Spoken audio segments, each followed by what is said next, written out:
Morning, Chris. How you doing today? Hi, Ron. Doing great. How are you today? Very well. Yeah, today's an exciting day. It's going to be a little bit shorter topic, but today we get to talk about CRM integrations, which I love to talk about. So we're going to talk about CRM integration and HIPAA, which historically, it's funny, up until a year ago, I've been here 11 years now, up until literally a year ago, I never had a single person call me and ask me for that, right? We had very rarely ever had the CRM and HIPAA in the same sentence. It just didn't happen, right? It was always EMR, it was always HIPAA, it was always portals, it was everything but CRM. But now over the last year, I'll bet I've probably had a dozen just in the last 2 months, right? With the introduction of new HIPAA compliant CRMs. So I want to break today's discussion into two and have you kind of briefly talk about the two. So the first one, we'll talk about integration with CRMs that offer a HIPAA offering. So those obviously are going to be like the Dynamics 365 and the Zoho. And then I want you to talk about how we can technically help if they have a CRM that doesn't offer. And I think Salesforce now has their Health Cloud, which is also HIPAA compliant. Sorry, I missed that one. And then you've got the non-ones like, the HubSpot and some of the others that don't, but they can still use those and be HIPAA compliant with the introduction of some Clarity technology. And so I want to break that into the second half. So why don't you go ahead and talk about integrating with CRMs that offer a HIPAA compliant offering? Absolutely. And thanks, Ron. I agree. It is a really dynamic space where a lot of the interest that we're seeing is coming from marketing departments, teams that are looking to enable customer support that is really going to manage the entire customer journey and what their experience is in a systematic, sort of centralized location. And whenever you're dealing with HIPAA, a lot of these transactions and interactions are going to span across multiple different systems. And this can make it really challenging to deliver a cohesive and consistent experience for the end customer. And so, we now have many CRM platforms that have made the investment of ensuring that their hosting and their infrastructure, their auditing, and all of their processes support HIPAA. This is a pretty major commitment for these CRM platforms because they are essentially, in a very commoditized way, offering something that is relatively complex and very serious as far as the consequences if they don't comply with HIPAA. And it certainly is a challenge for them to do this. So one of the things that we really encourage our clients to think about is whenever they are doing these HIPAA integrations to CRMs, just because the CRM platform is HIPAA compliant in some form, doesn't mean that they're necessarily in their BAA, that they're saying that they're compliant with every aspect of HIPAA that you might assume. So one of the first things that I would just call out here is to make sure that you look at specifically where they are taking ownership of the HIPAA compliance and what the details are of their BAA. Now, whenever you work with a team like a Clarity Ventures, one of the big benefits that we're going to bring is experience working on these different platforms. And we can call out, some of the weaknesses and strengths of these different BAAs and their coverage area. But if I'm sort of speaking to it generically, I would say there are strengths and weaknesses of Zoho, Salesforce, Health Cloud, the Dynamics 365, and there are many others that are HIPAA compliant. But we would just encourage you to look at the specific entities and fields that you're going to use and look at the specific workflows that you're going to be executing against, not just in the short term, but also in the long term. Try to think about and maybe even do a mind map where you're just kind of expanding on what the vision is for how you're going to use the CRM over the years. And what I find, Ron, is really interesting is a lot of our clients, they're looking to do things like send out emails, set up automation, make it so that they can track analytics and really understand, again, sort of this idea of the customer journey and the customer experience. But in order to really understand that, they sort of need the enrichment of a lot of this, HIPAA data. So what prescription did someone order? When did they receive it? Maybe there are notes about their actual experience with this prescription, and we want to be able to deal with any concerns that they might have. Maybe we're trying to get positive reviews for our website and we want to, manage those through the CRM. Maybe we have a outbound marketing campaign where folks are interested in this particular benefit that we're offering. And we need to be able to speak to that in email without violating HIPAA. And so these are sort of some of the workflows that we see a lot.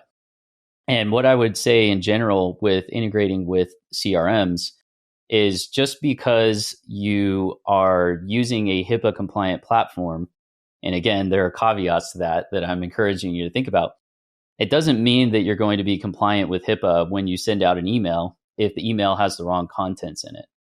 And that's sort of another caveat, Ron, that I would point out that a lot of our clients really aren't thinking about. And I would encourage you to speak to any of those topics if it makes sense. But the idea is like, you still have to comply with HIPAA yourself. You're just dealing in a platform that they're going to be a partner in that HIPAA compliance, but they're not 100% taking the onus off of you as an organization, right? Yeah. And I think this is where a significant number of breaches that you and I, that we go research on the HHS Gov site, are going to start popping up, is with these CRMs. And here's what it looks like. And you might want to consult your legal team to really research this and make sure you're not in violation of HIPAA. So for example, here's a HIPAA violation. Chris and I work in the same doctor's office. I'm a radiation technician. He's a doctor in the OR. Somebody comes in with a broken arm and he goes in and treats the broken arm. They get entered into the EMR. They come over to me for the x-ray and I go in and post the results, and I read the x-ray and post the results for Chris to go back and give. All right. Everything's in compliance with HIPAA. Chris goes in and treats somebody for strep throat. And then they come back over later and need an x-ray on something. So I go in to do the x-ray and I go to post the x-ray, but I in the EMR have access to all their things. And I'm like, oh, you had strep throat. How did you get your strep throat? I just violated HIPAA. I should not have known that that patient had strep. I am not allowed to have access to their entire medical record. I'm only allowed to have access to the area that applies to my purview, which as a rad tech has to do with the broken bone, the x-rays, the results of the x-rays that I'm doing. Chris, as a doctor, has access to all the information. So now all of a sudden we enter the marketing department with the CRM that says, oh, all of these people that we've treated for strep throat, we have this new treatment. We want to go out and start marketing to them. Well, historically, it was easy to not violate HIPAA because they knew if they sent patient information about all their patients that had strep to a third-party marketing company to do this marketing for them, they knew that would violate HIPAA, so they didn't do it. Well, now all of a sudden, they've got this marketing team in-house. And so now they're like, well, it's us. It's part of our team. We're sending that information out there.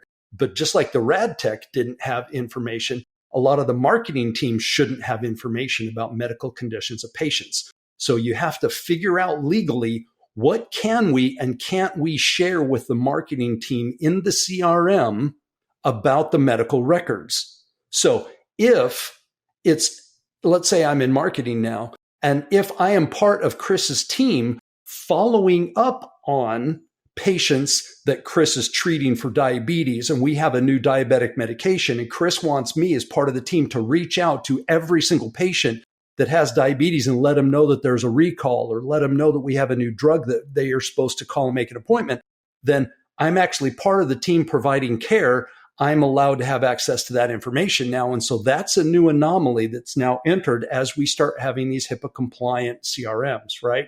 So yes, make sure you talk to your legal team and aren't violating HIPAA, because these integrations, as I'm conversating with that's a great word, conversing with all these new clients with these HIPAA CRMs, I'm finding very rapidly that every single one of them, as they start talking to me, are just running down the road to violate HIPAA without even knowing it, right?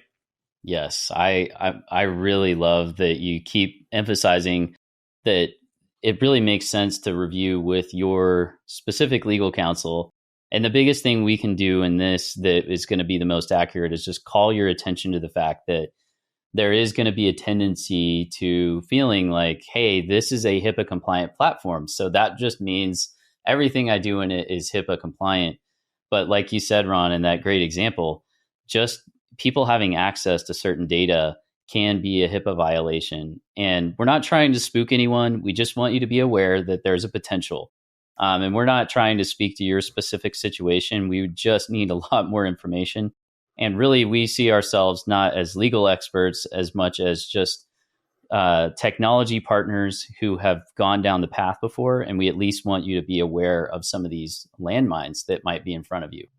Now, one of the things that this kind of gets to, Ron, and I think it's a really nice transition into talking about some of these non-HIPAA compliant platforms. In general, a really effective thought exercise is to ask yourself, what if my CRM wasn't HIPAA compliant?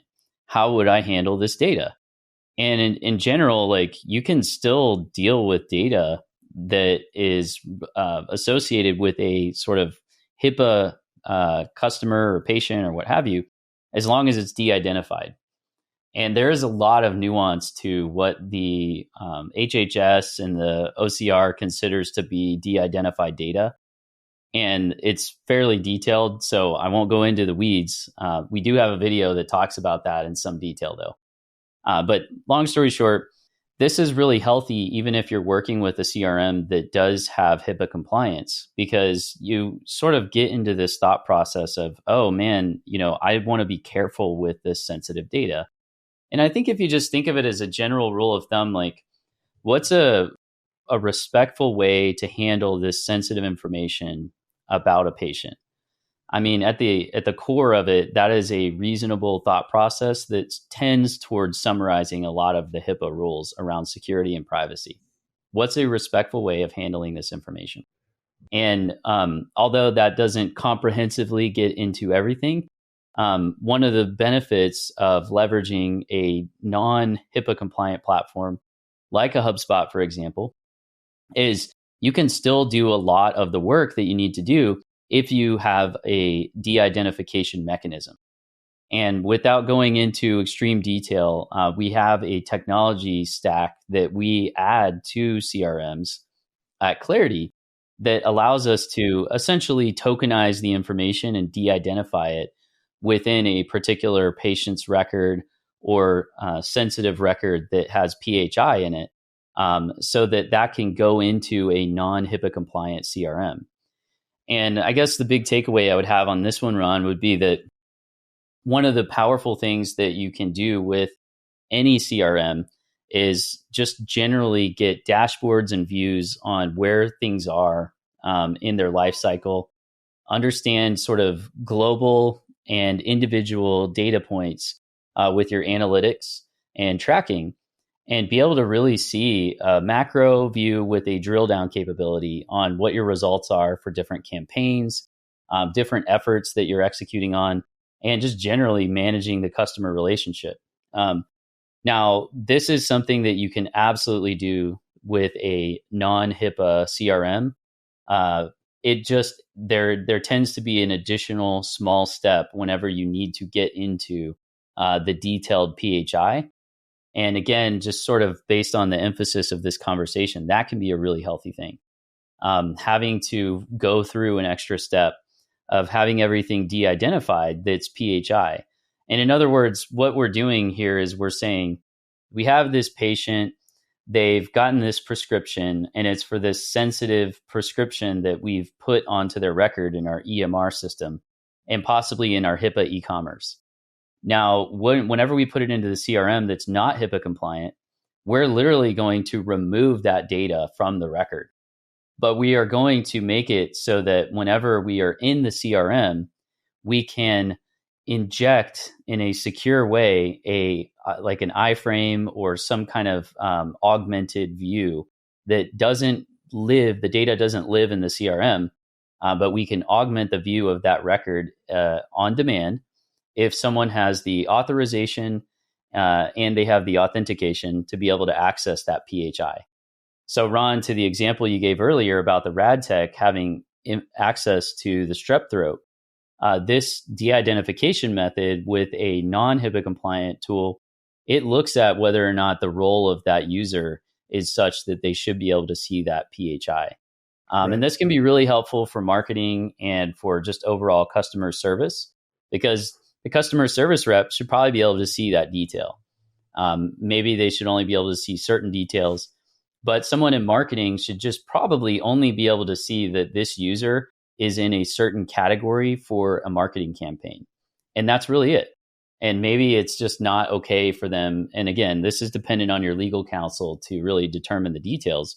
But I think the summary is that there is a solution to a non-HIPAA compliant CRM, for example, a HubSpot, that is a really powerful solution that lets you take advantage of the marketing automation and the customer journey management, et cetera.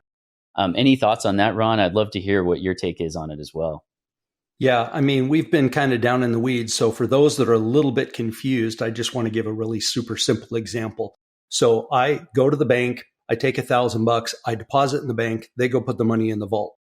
But how do I see what my money is? Well, I log into a website called chase.com and I click on accounts and it shows me my balance now has $1,000 in it, right? So I have this token called available balance in this website. The money's not in the website. The money's not stored in the website. It does not store my balance. It stores a token, which points to the vault, which when I go in and click on accounts goes in. And if I have authorization access, which you're talking about, right?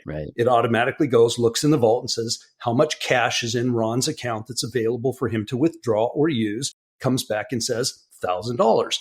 That's exactly what we do. So Clarity has a HIPAA compliant vault that could potentially, if let's say we had HubSpot and we wanted to go market to somebody about diabetes and their insulin, and we have their drug, right? Whatever medication, metformin, whatever they're taking for their diabetes, we can store the metformin, the name of the drug, we can store that in our Clarity HIPAA vault, just like at the bank.